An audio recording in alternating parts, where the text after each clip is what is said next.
Good evening বন্ধুরা। আজ হলো 25 মার্চ বুধবার। আজকের সন্ধ্যার বিশেষ বিশেষ খবর হলো প্রভাবশালী নেতার অবৈধ সম্পর্ক নিয়ে রাহুল রায়ের মন্তব্যে উত্তপ্ত হাইলাকান্দি।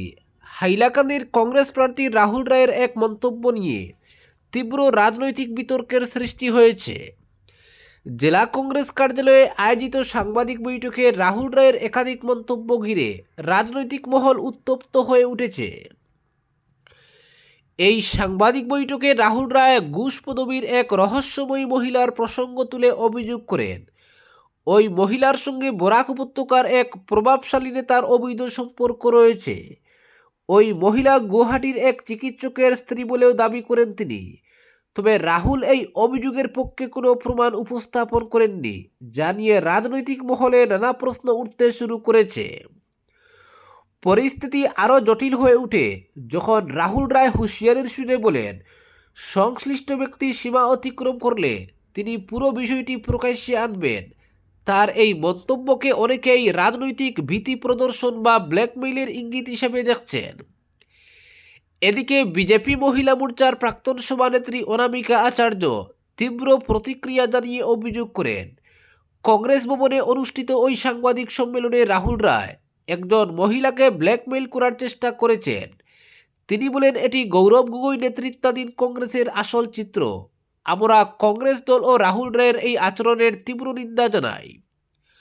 তবে বিতর্কিত মন্তব্যের আগে রাহুল রায় প্রদেশ কংগ্রেস সভাপতির প্রতি কৃতজ্ঞতা জানান তাকে প্রার্থী করার জন্য।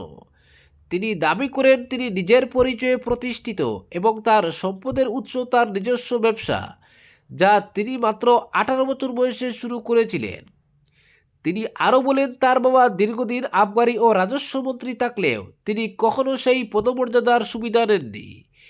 এমনকি তার কোনো ওয়াইন শপ নেই। সরকারি জমি সংক্রান্ত কোনো বিতর্কেও তিনি জড়াননি বলেও দাবি করেন। সাংবাদিক বৈঠকে রাহুল বিজেপি প্রার্থী ডক্টর মিলন দাসকেও কড়া ভাষায় আক্রমণ করেন এবং তার বিরুদ্ধে দুর্নীতির গুরুতর অভিযোগ তুলেন, যদিও এই অভিযোগেরও তিনি কোনো নির্দিষ্ট প্রমাণ প্রকাশ করেননি। পুরো ঘটনাকে কেন্দ্র করে রাজনৈতিক মহলে তীব্র প্রতিক্রিয়া দেখা গেছে। একাংশের মতে ব্যক্তিগত অভিযোগকে রাজনৈতিক মঞ্চে তোলা এবং প্রমাণ ছাড়াই এ ধরনের মন্তব্য করা রাজনৈতিক সংস্কৃতির অবনতি ঘটাচ্ছে। অন্যদিকে নির্বাচনের আগে এ নিয়ে নতুন রাজনৈতিক সমীকরণও তৈরি হতে পারে বলে মনে করছেন অনেকে। এখন দেখার বিষয়, এই বিতর্ক নির্বাচনী লড়াইয়ে কতটা প্রভাব ফেলে এবং কংগ্রেস প্রার্থী রাহুল রায় এই পরিস্থিতি কিভাবে সামাল দেন। অপরদিকে ট্রেন যাত্রীদের জন্য একগুচ্ছ নতুন নিয়ম চালু করল ভারতীয় রেল। বড় পরিবর্তন টিকিট বাতিলের নিয়মে। নতুন নিয়ম অনুযায়ী ট্রেন ছাড়ার 72 থেকে 24 ঘন্টা আগে টিকিট বাতিল করলে কেটে নেওয়া হবে ভাড়ার 25% টাকা। 24 ঘন্টা থেকে 8 ঘন্টা আগে বাতিল করলে টিকিটের দামের 50% টাকা কাটা যাবে। এছাড়াও কোনো যাত্রী যদি ট্রেন ছাড়ার 8 ঘন্টারও কম সময়ে টিকিট বাতিল করেন তাহলে মিলবে না কোনো রিফান্ড। চলতি বছরের 1 থেকে 15 এপ্রিলের মধ্যে ধাপে ধাপে কার্যকর করা হবে টিকিটের নতুন এই নিয়ম। রেলের নতুন নির্দেশিকা অনুযায়ী ট্রেন ছাড়ার সময়ের উপর ভিত্তি করে ক্যান্সেলেশন চার্জ বা রিফান্ড বাতিলের জরিমানা নির্ধারণ করা হবে। যদি কোনো যাত্রী ট্রেন ছাড়ার 72 ঘন্টা আগে টিকিট বাতিল করেন, শুধুমাত্র ন্যূনতম ক্যান্সেলেশন চার্জ কাটা হবে। রেলমন্ত্রী অশ্বিনী বৈষ্ণব জানিয়েছেন, টিকিটের কালোবাজারি বা দালালদের দাপট কমাতেই কড়া পদক্ষেপ নেওয়া হয়েছে। এর ফলে দালালরা আর শেষ মুহূর্তে টিকিট বাতিল করে বেশি টাকা ফেরত পাবে না। টিকিট বাতিলের নিয়মের সঙ্গে বোর্ডিং স্টেশন পরিবর্তনের নিয়মেও বেশ কিছু পরিবর্তন এনেছে রেল। এখন থেকে ট্রেন ছাড়ার 30 মিনিট আগে পর্যন্ত যাত্রীরা তাদের বোর্ডিং স্টেশন পরিবর্তন করতে পারবেন। আগে চার্ট তৈরির পর এই সুযোগ পাওয়া যেত না। বিশেষ করে বড় শহরগুলোতে যেখানে একাধিক স্টেশন আছে, সেখানে যাত্রীরা এই সুবিধার ফলে অনেক উপকৃত হবেন। এর আগে টিকিট বুকিংয়ের ক্ষেত্রে গত বছর থেকে বেশ কিছু কড়া নিয়ম চালু করেছে রেল। 2025 সালের 1 অক্টোবর থেকে আইআরসিটিসির ওয়েবসাইট বা অ্যাপে জেনারেল কোটায় টিকিট কাটার জন্য আধার ভেরিফিকেশন বাধ্যতামূলক করা হয়েছে। এজেন্ট বা দালালরা যাতে দ্রুত টিকিট বুক করতে না পারে তার জন্যই এই ব্যবস্থা।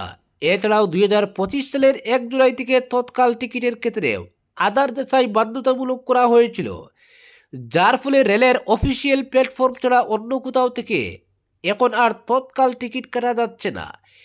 এজেন্টদের উপরও বেশ কিছু বিধিনিষেধ আরোপ করেছে রেল, ফলে এজেন্টরা বর্তমানে তৎকাল বুকিং শুরু হওয়ার প্রথম 30 মিনিট কোনো টিকিট কাটতে পারেন না। অপরদিকে ওয়েবসাইট চালু করে বড়খোলায় প্রচার শুরু ডক্টর কালওয়ারের। মনোনয়ন জমা দিয়ে বড়খোলার শ্রীকোনায় প্রথম সভা করলেন বড়খোলার কংগ্রেস প্রার্থী ডক্টর অমিত কালওয়ার। বড়খোলার শ্রীকোনা পুরান বাজারে একটি ওয়েবসাইট উদ্বোধন করে সভার সূচনা করেন তিনি। উপস্থিত মানুষকে ওয়েবসাইটের মাধ্যমে কিভাবে তার সঙ্গে সংযোগ স্থাপন করতে হবে তার প্রদর্শনী করে দেখান। বিধায়ক নির্বাচিত হলে কিভাবে রাস্তাঘাট, স্বাস্থ্য, চা বাগান, স্কুল, কলেজ, উপাসনালয়ের উন্নতি করবেন তারও প্রদর্শনী করে দেখানো হয়। পরে সংবাদ মাধ্যমের সঙ্গেও কথা বলেন ডক্টর কালওয়ার। তিনি জানান, বিধায়ক নির্বাচিত হলে শিলচর সিভিল হাসপাতাল এবং শিলচর মেডিকেল কলেজ হাসপাতালে হেল্প ডেস্ক চালু করবেন, যাতে বড়খোলার মানুষ সুবিধা পান। অপরদিকে অপশাসনের অবসান সহ জুবিনের ন্যায়ী অস্ত্র, বললেন গৌরব গগৈ। কর্পোরেট বান্ধব বিজেপি সরকারের অপশাসন ও জুবিন গর্গের ন্যায়, মূলত এই দুটো বিষয়কেই অস্ত্র করে ভোটের ময়দানে নামছে কংগ্রেস, এটা স্পষ্ট করে দিয়েছেন গৌরব গগৈ। তবে প্রদেশ কংগ্রেস সভাপতি একই সঙ্গে বলেছেন, আসামের হৃদয়ের মণি জুবিন গর্গকে নিয়ে কোনো ধরনের রাজনীতি করতে চাইছেন না বিরোধীরা। কিন্তু হিমন্ত বিশ্ব শর্মার সরকার যেভাবে ন্যায় প্রক্রিয়াকে স্লথ করে রাখতে চাইছে, যেভাবে জুবিন ক্ষেত্রকে অবহেলা করছে, তা এবারের ভোটে প্রভাব ফেলবে। গৌরব এদিন বলেছেন, সুস্থ গণতন্ত্রে ক্ষমতার বিকেন্দ্রীকরণ আবশ্যিক শর্ত, কিন্তু বর্তমান সরকার কিছু ক্ষমতাশালী লোকের হাতে যাবতীয় সম্পদ কুক্ষিগত করে রাখতে চাইছে। সাধারণ মানুষকে অন্ধকারে রেখে হাজার হাজার বিঘা ভিন রাজ্যের কর্পোরেট সংস্থার হাতে তুলে দেওয়া হচ্ছে। রাজ্যের বিকাশের জন্য শিল্প স্থাপনের প্রয়োজন রয়েছে, একথা স্বীকার করেও যোরহাটের কংগ্রেস প্রার্থী সাংসদ গৌরব গগৈ বলেছেন, কর্পোরেট সংস্থার হাতে জমি তুলে দেওয়ার আগে সাধারণ মানুষকে তা জানানোই হয়নি, এটা উচিত নয়, এতে সরকারের দুর্বিসন্ধি প্রমাণ করে। তাছাড়া ষষ্ঠ তফসিলভুক্ত এলাকার জমি কিভাবে সরকার কর্পোরেট সংস্থার হাতে তুলে দেয়, এটার কোনো ব্যাখ্যা নেই মুখ্যমন্ত্রীর কাছে। গৌরব এদিন জানিয়েছেন, তারা সরকারে এনে রাজ্যবাসীর ভূমির অধিকার নিশ্চিত করা হবে।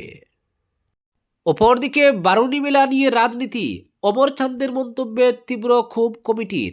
সিদ্ধেশ্বর বারুণী মেলা ইস্যুতে কাটিগড়ার কংগ্রেস প্রার্থী অমর চাঁদ জৈনের এক মন্তব্যকে ঘিরে চরম অসন্তোষ প্রকাশ করেছে সিদ্ধেশ্বর বারুণী মেলা কমিটি। অভিযোগ, গত বছর মেলায় ঘটে যাওয়া এক অপ্রীতিকর ঘটনার সঙ্গে উত্তর করিমগঞ্জের বিধায়ক তথা কাটিগড়ার বিজেপি প্রার্থী কমলাক্ষ দে পুরকায়স্থের নাম জড়িয়ে সম্প্রতি মন্তব্য করেন অমর চাঁদ জৈন। এই মন্তব্যকে অহেতুক ও উদ্দেশ্য প্রণোদিত বলে দাবি করেছে মেলা কমিটি। এক সাংবাদিক সম্মেলনে কমিটির সম্পাদক স্বপন দেব, প্রাক্তন সম্পাদক সন্দীপ পাল, নির্জর দাস, বিশ্বজিৎ মালাকার সহ অন্য সদস্যরা জানান, গত বছরের ঘটনাটি তখনই স্থানীয় প্রশাসন ও মেলা কমিটির উদ্যোগে মীমাংসা করা হয়েছিল। এক বছর পর সেই ঘটনাকে সামনে এনে রাজনৈতিক স্বার্থ চরিতার্থ করার চেষ্টা করা হচ্ছে। কমিটির প্রাক্তন সম্পাদক সন্দীপ পাল প্রশ্ন তুলেন, মেলা কমিটির সক্রিয় সদস্য হয়েও অমর চাঁদ জৈন এতদিন নীরব ছিলেন কেন? তার দাবি, এখন রাজনৈতিক ফায়দা লুটতেই ধর্মীয় মেলাকে ঘিরে বিভ্রান্তি চড়ানো হচ্ছে। মেলা কমিটির পক্ষ থেকে অমর চাঁদ জৈনের কাছে অবিলম্বে তার মন্তব্য প্রত্যাহারের দাবি জানানো হয়েছে, অন্যথায় তাকে মেলা কমিটি থেকে বহিষ্কার করা হবে বলেও স্পষ্ট হুঁশিয়ারি দেওয়া হয়েছে। এই ঘটনাকে কেন্দ্র করে এলাকায় রাজনৈতিক উত্তাপ আরও বাড়ছে বলে মনে করছেন রাজনৈতিক মহল। আজকের বিশেষ সংবাদ এখানেই সমাপ্ত।